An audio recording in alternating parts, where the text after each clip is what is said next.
free agency happening in a couple hours, I thought it'd be a cool and fun idea to react to my free agency predictions from last year. Yesterday on the main channel, I did upload my free agency predictions, predicting where everybody will go. I'll probably get like 2 or 3 right that are going to, or for players that aren't re-signing, but most of them are going to be wrong because it's hard to predict because I don't know what agents, I don't have connections, I don't have sources in the league, so this is really just my educated guess, but it's still so hard to make an educated one. So yeah, we're going to be reacting to my official 2020 free agency predictions. If you guys do enjoy these videos, drop a thumbs up. I would really appreciate it. And let me know down below maybe a big free agency signing you're trying to predict, or you can make fun of me down below. Also, big news. I did release a newsletter. It's pretty much something you can subscribe to. I'll leave a link in the description today. Absolutely free. You just put in your email, and every morning, Monday through Friday, I'm going to be giving you guys a recap from the NBA college international scene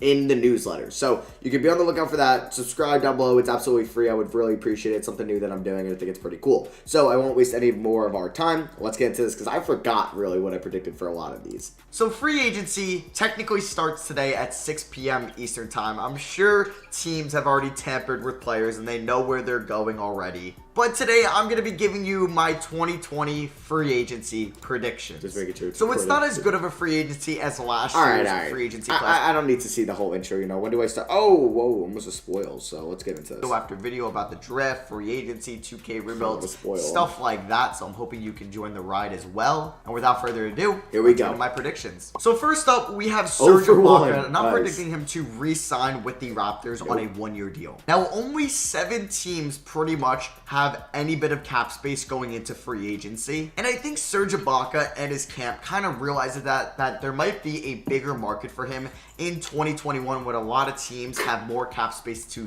But that wasn't true because not a lot of teams do, and clearly not because he re-signed with the so I think he's just going to re-up with the Raptors on a 1-year deal, possibly just be their starting center next year with Marc Gasol most likely leaving, and that's why I have him re-signing with the Raptors. Next up, we have Davis Bertans. I also have him re-signing with the Washington Wizards. So there's a chance Davis Bertans could possibly leave them, but I don't see any team with major cap space like the Pistons, the Knicks, the Hawks, or the Kings really making a play for Davis Bertans. That's why I think the Wizards will restrain his bird rights. They'll sign him. They'll go over the cap, even though they're probably already over the cap. I meant to say retain. Jeez. To bring him back to be their starting power forward, or at least their main power forward, going into the 2021 season. Next up, we have another player that I think will re-sign, and that is Carmelo Anthony with the Portland Trailblazers. I don't think his market is really that big outside of Portland, and he might be able to get the most money with Portland. They will have his bird rights, so maybe they can get him on a 1-year deal for a little bit more friendly towards Carmelo Anthony. Like maybe they can give him $8 million a year, and other teams might only offer him $4 million a year. So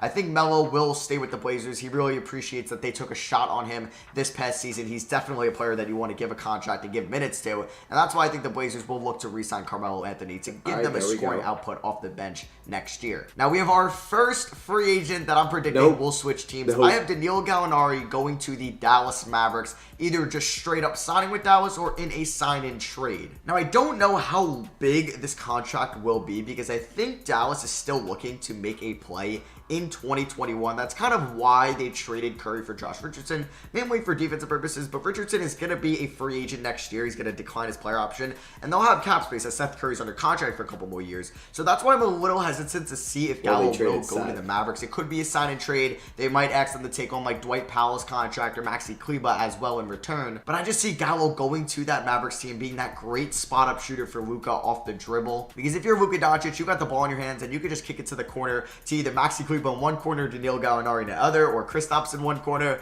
That's pretty nice, and I think the Mavericks front office want to utilize Luka as much as they can. I think they're going to give them a good spot-up shooter, and I'm predicting that to be Danilo Gallinari. Next up, we have Derrick Favors. Looks like they're going to do that this year, and yeah, this was also wrong. I'm predicting him to sign with the Philadelphia as the backup center, and I should have said this was Dwight Howard. 76ers. I think that they're going to use their mid-level exception on Derrick Favors. It's about $9 million a year, and I think that'd be pretty good for Favors as he, I would think, wants to contend as he's getting older in his career. The Sixers are going to be good next year. They could use a solid backup big man now that Al Horford is gone. And I could definitely see them giving him a 1-year deal using the whole mid-level exception on Derrick Favors. Why not? They're already a pretty deep roster already. You got Simmons, you got Maxey, you got Embiid, Harris, Thibault, Seth Curry, Danny Green, Mike Scott. Why not get another good player and a good backup center in Derrick Favors. Well, I was we have a wrong. restricted free agent here. I'm predicting Malik Beasley to sign with the Timberwolves. I just want to get one that was right that wasn't a re-signing. See a report that Malik Beasley kind of wants to play on a coast, either one of the LA teams,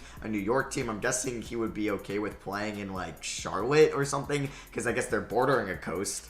But I don't know what he wants to do. I'm thinking the Timberwolves will match whatever deal he gets, because I don't see a team throwing $18 million at Malik Beasley, but I think he could get like between 12 to 14 million. All right, he would get $18 million in this open market. I think the Timberwolves will go out of their way to bring him back, depending on his legal issues, but I think, or it's looking like they're going to get resolved by the season starting, so I'm predicting Malik Beasley to stay with Minnesota. Next up, we're going to the South Beach here. We have Goran Dragic. I'm predicting him to re-sign with the Miami Heat on a one-year deal, a nice deal for both sides, because I think they're going to use their cap space. They actually do have a little bit of cap space at the moment. I think it's around $17 million going into Friday night, but I think they're going to use most of that on bringing Dragic back while still having an open cap sheet for 2021. They still want to go after Giannis, depending on if he re-signs with the Milwaukee Bucks or any other big free agent that could be there in 2021 as well. Maybe it's Kawhi or Paul George, who knows? But I think Miami still has their eyes targeted on 2021. So I think they'll bring back Dragic, but on a one-year deal. Going over to LA here, I think that the Clippers will re-sign Marcus Morris. They do have his bird rights, so I think they will go over the cap to bring him back as a good scoring wing off the bench. This one was pretty interesting. Christian Wood of the Detroit Pistons. I'm going to predict that he's going to stay in Detroit. He was a tricky one because he said on Instagram Live like a couple weeks ago, like asking people where he should play next. But I just don't see a team that has a lot of cap space like the Knicks, Hawks, Pistons, well, the Pistons, but like talking about the Knicks or the Hawks and the Kings, I don't see those three teams really going after Christian Wood. So I think he's going to stay in Detroit. I don't see it being a one-year deal. I think they can lock him up on a 3 to 4 year contract. Here is another big switch joining Danilo Gallinari in my predictions. I have Montrezl Harrell signing with the Charlotte Hornets. Yeah. Okay, well, so this is a pretty Clippers logo on there, meant to put the Hornets logo, and I was wrong. Pretty big one. I think we all know that Charlotte needs a center as they didn't get one in the draft. I think this could be big for LA because they could use this in a sign and trade. Maybe it's a Terry Rozier for Montrezl Harrell sign and trade so they can clear up some cap, because I think with Zeller, Batum, Rozier on their books, it's kind of hard for them to create that cap space to get Montrezl Harrell on probably the contract he wants, and that's probably 20 or more a year. When I say 20 or more, I mean 20 million. So that could be an interesting side since the Hornets just got LaMelo Ball. They might look to trade Terry Rozier. A Terry Rozier sign and trade for Montrezl Harrell is actually a kind of interesting idea for both teams. Well, that would have been horrible for the Hornets. So good thing I wasn't running the Hornets at that moment. I'm predicting Montrezl Harrell to sign with Charlotte. Moving over to Denver here, I have Jerami Grant staying with the Nuggets. I know he opted out of his player option, and there were some reports that he could leave. I just didn't really find a team that I think could go after him. He probably wants more than $10 million a year. That's more than mid-level exceptions, tax-paying exceptions, biannual exceptions, so I don't think Jerami Grant's going to leave. Maybe he stays with Denver on a 1-1, like a one-year opt-out next year, but he signs for this year for maybe 12 or so million a year. Going to Brooklyn here, we have Joe Harris. I'm predicting him to stay with the Nets. I think he will get looked at by other teams due to him being one of the best shooting wings in the NBA. Saw a report that he could get like 16 to 18 million. Well, yeah, like 19, right? I don't know if that's an overpay, but that is a lot of money for Joe Harris. But the Nets, they have his bird rights. They're trying to win now next year. You need to bring back your best pure shooter. So I think they're going to go out of their way. They're going to give him what he wants, even if it's 18 million a year. I'm predicting him to re-sign with the Nets. We just talked about a Nuggets power forward, Jerami Grant. Let's talk about another one in Paul Millsap. I'm predicting him to stay in the Northwest Division, but joining the Portland Trail Blazers. There was a report the other day that the Blazers are interested in Paul Millsap. I think it would be on a very short deal, a 1 or 2 year contract, but he would improve their defense, he would improve their front court, and I actually think this would be a great move for both sides. Portland already made a splash this offseason by getting Robert Covington. Getting Paul Millsap to help out your defense would be absolutely huge for them. So here's a big one. Gordon Hayward. So about 2 hours ago at the deadline around 5 o'clock, he opted out of his $34 million player option for next year. So that could mean two things. He knows he has a longer offer on the table for a lot of guaranteed money. Say it's 4-year, 80 mil from another team. So he knows he's getting a guaranteed 80 mil that he could just sign that now and not have to worry about playing bad next year and losing out on money or getting hurt. or he's opting out to re-sign with the Boston Celtics, which could be a totally viable option as well. I honestly didn't predict him that he was going to lead the Celtics, but here we are. I think it comes down to the Knicks or the Hawks that he could sign to outright, or a sign and trade with a team like the Indiana Pacers. I'm predicting that Gordon Hayward will sign with the Atlanta Hawks. I could see the Knicks, possibly the Celtics, and the Hawks getting into a bidding war over Gordon Hayward, and that's probably what he wants. Neither one of those. So I'm predicting him to go to the Peach City in Atlanta. All right, we got 3 free agents left. The next one isn't as an exciting one. It is Brandon Ingram of the New Orleans Pelicans. I think that he could possibly sign I haven't with gotten one team yet that was a switching team. Damn.